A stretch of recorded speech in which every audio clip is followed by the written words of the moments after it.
falling for you. My name is Chloe. When I started my new job in the city, I noticed a small, cozy cafe a few doors down from my building. Because I commuted in and always arrived early, it quickly became part of my routine. I went to Sweet Coffee Cafe every morning, drawn to its quiet warmth, the smell of cinnamon, and the way it put me in the right frame of mind to face days full of chaos and deadlines. In winter, the windows fogged from the cold outside, blurring the street into soft shapes and shadows. Inside, the barista played soft jazz music, low enough to blend with the hiss of steaming milk and the gentle clatter of cups. It was a small cafe with worn walnut tables and cozy green velvet sofas, chairs comfortable enough to make staying feel inevitable. It felt like a place where time slowed down, where no one rushed you out of your thoughts. That was where I first noticed Will. He sat at the corner counter with a black coffee and a notebook, shoulders slightly hunched, as if trying to take up less space. He always tapped his pen against the page before writing, like he was negotiating with himself. Sometimes he stopped mid-sentence and stared out the window, jaw tight, lost somewhere I could not follow. For weeks, we only shared glances. The cafe was small enough that avoiding people was impossible.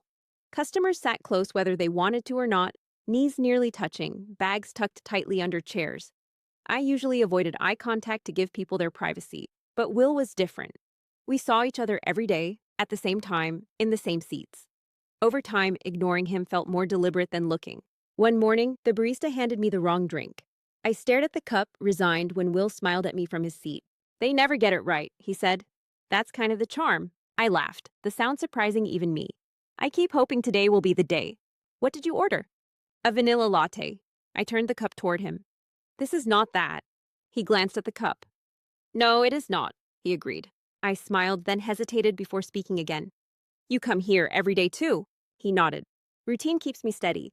"Same," I said. He studied me for a moment, then closed his notebook. "I'm Will." "Chloe." He looked back down at the page, but his smile lingered. I watched his hand move, steady and careful, and before I could talk myself out of it, I spoke. "Do you mind if I ask, are you a writer?" He looked up amused. "Kind of? That obvious?" "I've noticed you write every day," I said. It seemed like the most logical guess. "Actually, I'm a writer trapped in an accountant's body.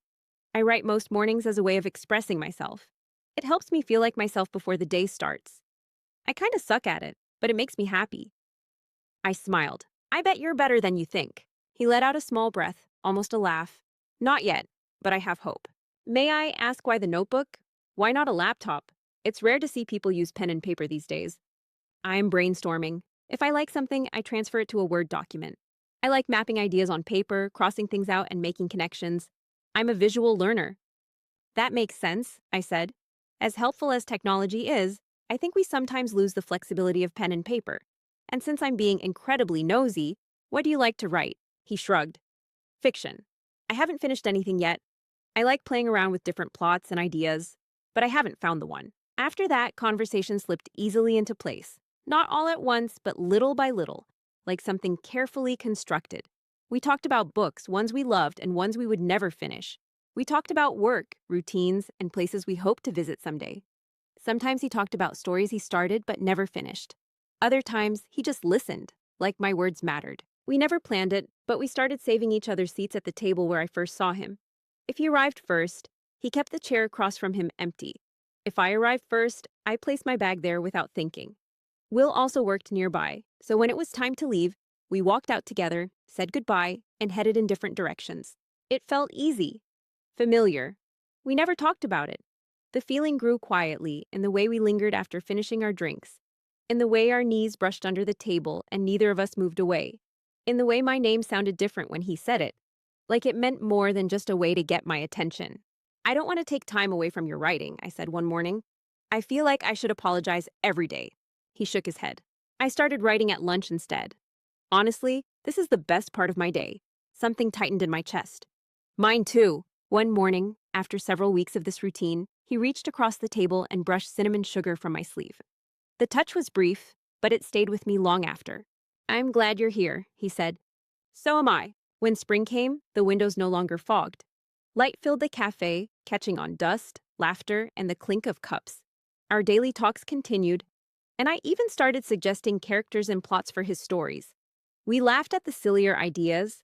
Will liked parodies and dad humor, and his fiction often reflected that. He read me short passages, and I offered suggestions when he asked.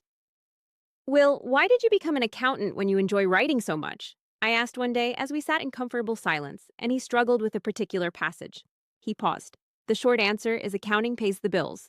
The long answer is I had a friend who loved playing music more than anything.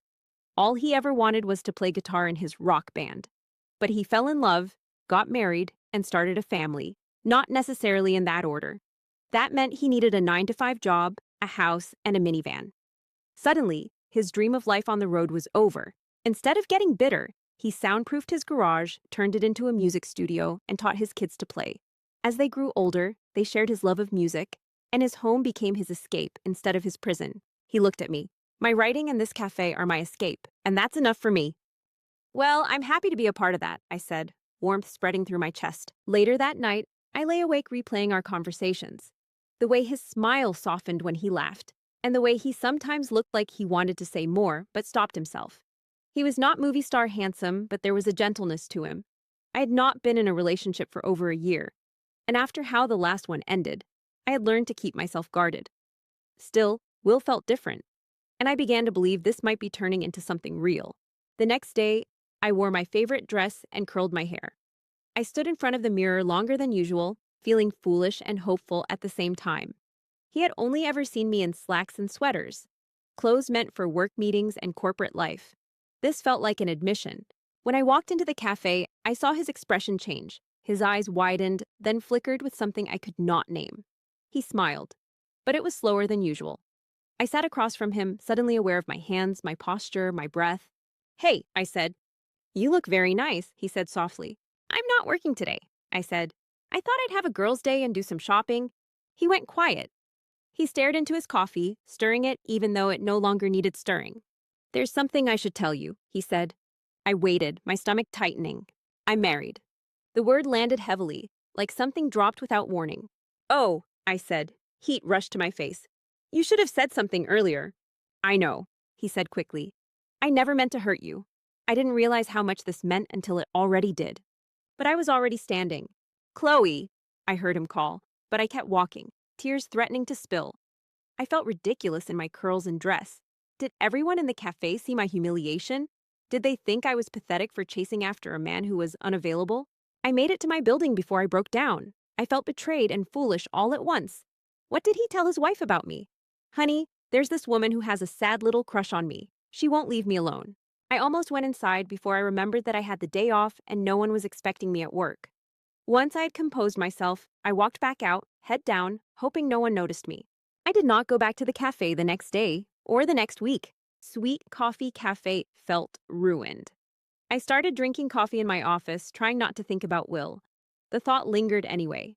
I wondered if I had misread everything. Was I so desperate for companionship that I invented a romance in my head when he was just being kind? Eventually, I shared the story with my coworker Michelle to get her take. So how long did you know this guy? She asked as we ate lunch in the break room, the hum of fluorescent lights above us. We started talking in December. And he never mentioned his family? No, I admitted. Did you talk about yours? Yes, I said slowly. My immediate family, just not relationships. Still, she said, leaning back in her chair, he could have mentioned it any time. That's a big red flag. Do you think he was flirting with you? Not exactly, I said, but there was a connection. I know he felt it too. Then I start wondering if I imagined it, if I read more into the friendship than he did. Michelle shook her head. No, he deliberately avoided mentioning he was married for over 4 months of daily conversations. He knew exactly what he was doing. Sorry, but your guy's an ass. Yeah, I said quietly. That's what I thought too. One evening, I stopped by the cafe after work when I was fairly certain Will would not be there. But the cinnamon smell felt suffocating now. The music was too loud. Everything that once felt comforting reminded me of my own misjudgment.